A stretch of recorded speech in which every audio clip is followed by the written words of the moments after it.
Почнува времето на постите и ќе трае во наредните 6 недели се до Божиќ.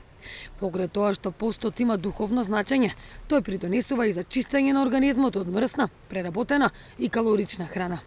Нутриционистите препорачуваат барем еднаш годишно да го практикуваме постот, бидејќи овозможува нормално функционирање на нашето тело.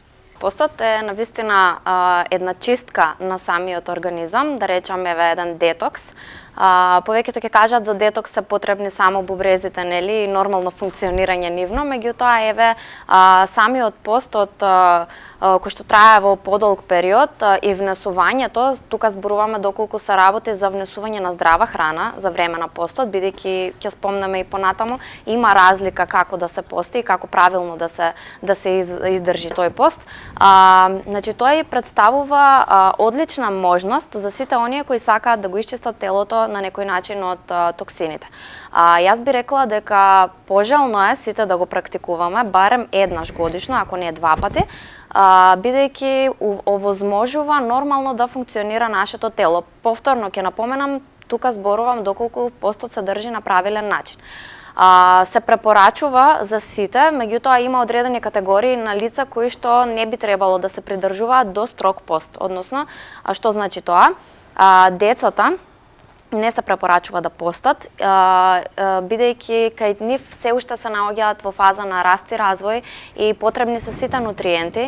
Не дека овде ќе се скрати нешто многу од нутриентите, меѓутоа еве месото кое што се исклучува за време на постот е од исклучителна важност кај децата, така што јас не би препорачала деца да постат, меѓутоа еве и такви се препораките и на лекарите.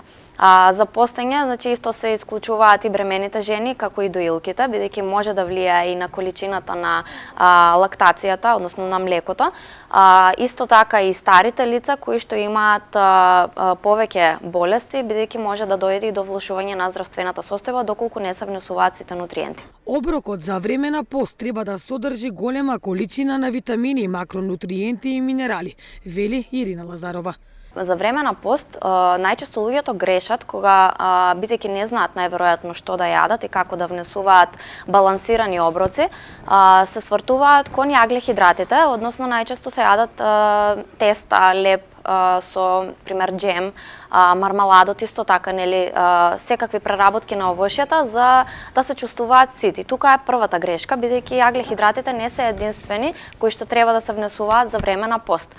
Имаме доста избор на растителни протеини, значи еден оброк за да биде здрав за време на пост треба да ги содржи сите макронутриенти и витамини и минерали.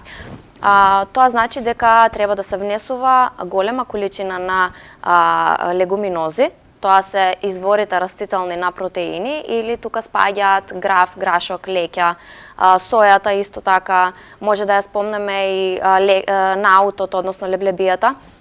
Значи тоа се растителни извори на протеини. Јас би препорачала во оброците да доминираат растителните протеини. Повторно ќе ги спомнам житарките, значи не јаглехидрати во форма на бело брашно и рафинирани производи од бело брашно, туку комплексни јаглехидрати, односно интегрални житарки, како што се просото, овес, киноа.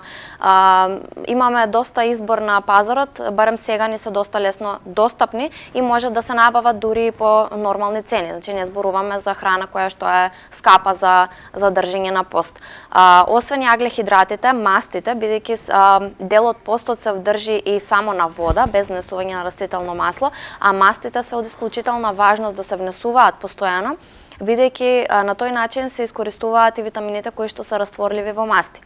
Тоа се витамините А, витаминот Д, витаминот К и витаминот Е. Значи, тие се неколку витамини кои што мора да ги внесуваме редовно со исхраната, меѓутоа за да се искористат потребно е да се внесуваат и доволно масти.